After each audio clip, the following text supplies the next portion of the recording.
So why may pure network traffic or pure host data analysis, log analysis be useless after an incident response case in an OT environment?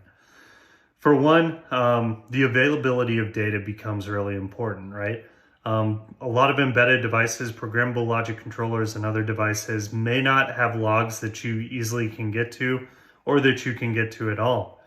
If you're just looking at network data and you're just looking at function codes, you may see something happens and similarly lack context beyond, hey, saw this function code go between these two devices. Good example is if you look at some of the historic attacks, they use protocols like IEC 104, like DNP3, other protocols like that. And in network traffic, you may see, yes, I see, this function code being sent from this host to this host. What you may not see is the malware that was actually on that endpoint that killed the legitimate process, stood up its own program to send the malicious commands, and then sent those malicious function codes to those devices.